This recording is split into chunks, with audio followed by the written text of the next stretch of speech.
toddobaadkan Mareykanka waxa uu ku dhawaaqay inuu qaaday mid ka mid ah weeraradii ugu xumaa ee ka dhacay gobolka Bariga Dhexe kaas oo ahaa duqeyn uu sheegay in la beegsaday xarumaha nukleerka ee dawladda Iran oo saddex ah.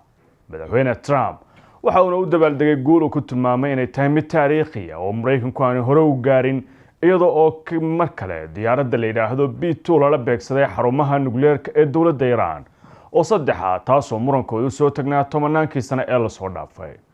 waayadii madaxweynuhu ku dhawaaqay in la gaaray waqtigii ugu muhiimsanaa ee la soo afjaray barnaamijka hubka nukleerka ee Iran gaar ahaan bacriminta ay ku wado xarumaha oo saddex ah la kala ahaana Fardo, Isfahan iyo waliba sidoo kale Natanz taas oo dhammaanba muujinaysay in dawladda Mareykanku ay gaartay hadafkii ay u gashay dagaalkii dalkaas Iran. warka uu Trump ku faaray ayaa guud ahaan bahadda la beeniyay waxaana soo baxay xogo tibaaxay in aanu jirin khasaare la tilmaami karo oo la gaarsiiyay xarumihii bartilmaameedka ahaa ee Fardo ay ka mid ahayd si loo joojiyo bacriminta uranium dalkaas Iran. warbixintan waxaynu ku eegaynaa fadeexadda Trump ee ka soo baxday weerarkii Iran goobihii uu sheegay oo war cusub laga soo saaray iyo diyaaraddii B2 oo wajahaysa dhaleecayn aad u xoogan oo la xiriirta in sababtii loo kiciyay iyo soo laabashadeedu ay kaaf iyo kala dheeri tahay. hal abuur international academy waa fursad waxbarasho heer caalami ah lagana hirgeliyay magaalada Gaalkacyo. iskoolku waxa uu bixinayaa manhajka UK IGCSE laguna daray quraanka kariimka dhaqanka suuban iyo goobo ilmuhu ay ku nastaan. way faahfaahin kala xiriir lambarada shaashada ka muuqda. fadeexadda madaxweyne Trump uu dhexda kaga jiro madaxweynaha Mareykanku waxa uu cagaha la galay fadeexaddii ugu weyneed ee soo martay muddada xilhayntiisa kadib markii ay soo baxeen xogo beeninaya sheegashadiisa ku wajahan inay duqeeyeen xarumaha nukleerka ee dawladda Iran gaar ahaan saddexda goobood ee kala Fardo, Isfahan iyo waliba Natanz kuwaas oo ahaa wadnaha barnaamijka bacriminta nukleerka ee dawladda Iran kaas oo soo taxnaa 30 sano ee la soo dhaafay. hadda wax ka duwan sheegasho kasta oo hore madaxweyne Trump uu ugu faanay oo ah inay duqeeyeen burburiyeen goobihii lagu bacrimin jiray barnaamijka nukleerka soo kalena halka ku soo afmeeneen riyadii Iran ay waday ku wajahanad inay yeelato barnaamij nukleer ah oo si toos ah u taabagala ayuu madaxweynuhu sheegay inay meesha ka saareen.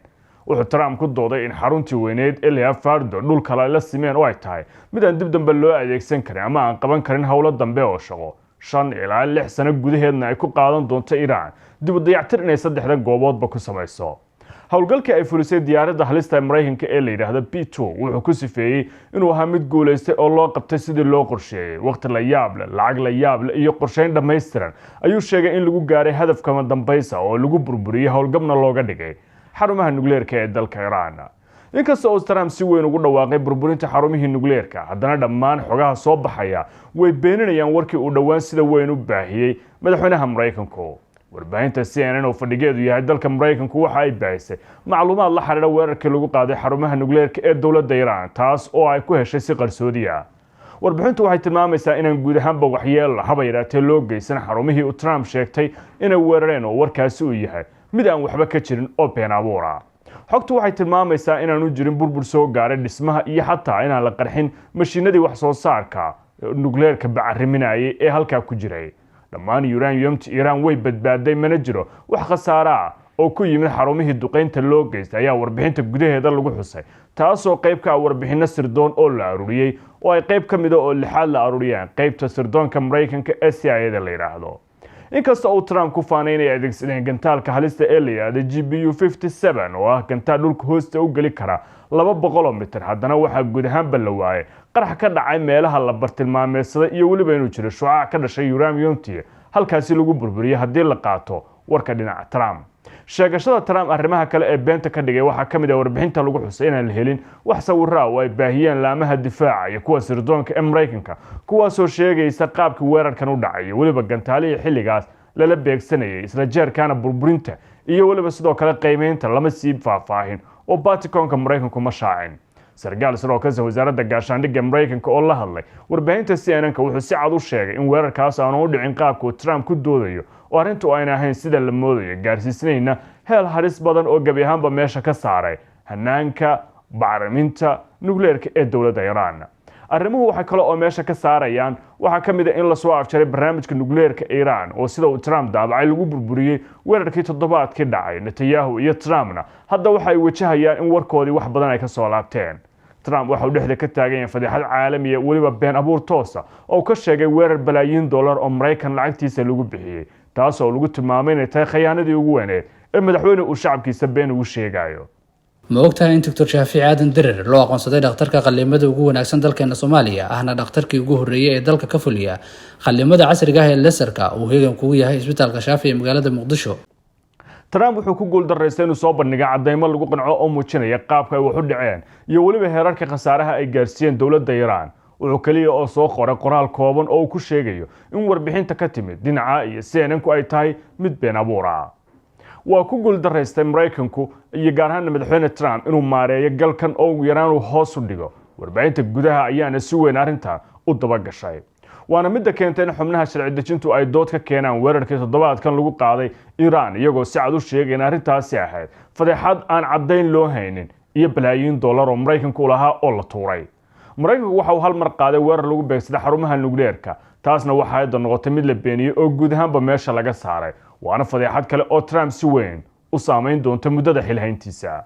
Iran way khiyaamaysay Mareykanka sida ay warinayso warbaahinta Mareykanka laga leeyahay ee CNN. Iran way ka badbaaday dabankii uu Trump la doonayay waxayna leedahay xarumo qarsoon oo lagu bacrimiyo barnaamijka nukleerka kuwaas oo aan ahayn saddexdii goobood ee weerarka lagu qaaday iyo xarumihii kale ee ay bartilmaameysanaysay Israel muddadii 13 bari ahaa ee dagaalku socday. xarumaha waxaa ka socota shaqo joogto ah oo si maalinle ah u dhacaysa waxaana si xawle loogu korayaa macdanta uraniumka oo hadda u talaabaysa in laga soo saaro madaxyo hub nukleer ah sida uu aaminsan yahay ergeyga gaarka ee Mareykanka aan idhaahdee madaxa ugu sarreeya hay'adda quwadda atomikada caalamiga. sidoo kale Mareykanku wuxuu ogaan waayay xarumo kale oo ku yaala isla dhulka hoostiisa. xarunta isfaham ayaa ka mid ah goobaha la ogaaday inay dhulka u qodan tahay ee kaliya ayna ahayn xarun bannaanka inta taala.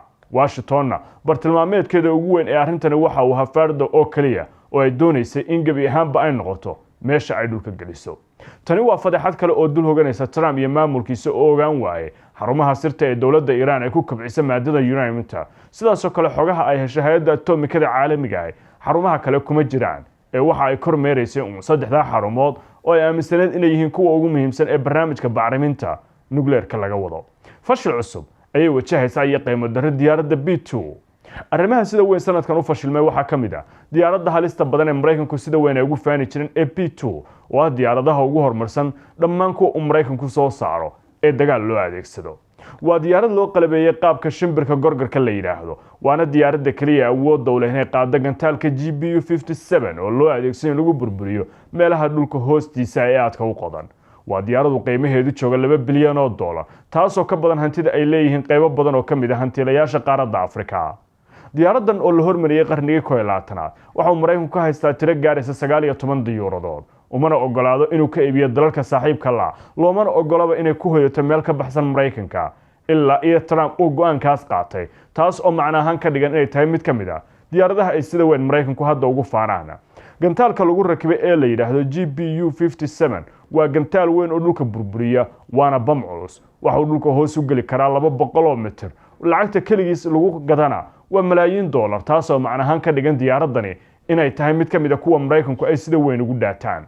guud ahaan diyaaraddu hadda waxay wajahaysaa fadeexad xooggan maadaama ay xaqiijin weyday wixii looga baahnaa iyo hadafkii weerar ee loo kiciyay. hadda kadib waa la isweydiin doonaa awoodda B2 oo ku fashilantay howlgalladii ugu horreeyay ee ay gasho oo ka mid yahay kan dalka Iran ee loogu talagalay inay ku burburiso 3 xarumood oo dhulka hoostiisa ku jira laakiin hadda wax badan ay ka soo laabteen. sidoo kale waxaa jirta cabsi xooggan oo ah waxa dhici lahaa haddii la soo ridi lahaa mid ka mid ah diyaaradahan maadaama Mareykanka ay ku joogto qiimo dhan $2 bilyan Mareykanka waxaana noqon lahayd fadeexad kale oo Trump uu weeleeyo. hadda si weyn waxa la isku weydiinayaa diyaaradda B2 iyo waliba sidoo kale howlgalkii loo diray oo fashila. Trumpna waxa uu dhexda kaga jiri doonaa toddobaadyada xiisadda xoog leh ee ka dhalatay arrinta barnaamijka nukleerka Iran iyo weerarkii uu ku qaaday warbaahinta gudaha ee dalkiisu ay soo saareen taasoo ahaan doonta mahadhada ugu ballaaran ee weelayn doono. haddii aad ku nooshahay Amerika, Yurub, Canada waxaad si sahlan ugu diri kartaa lacag ehelkaaga iyo asxaabtaada adigoo isticmaalaya adeegga Payc waxayna toos ugu dhacaysaa adeegyadan kala ah EVC, Zad, Sahal iyo M-Pesa. ballanteenu waa Payc.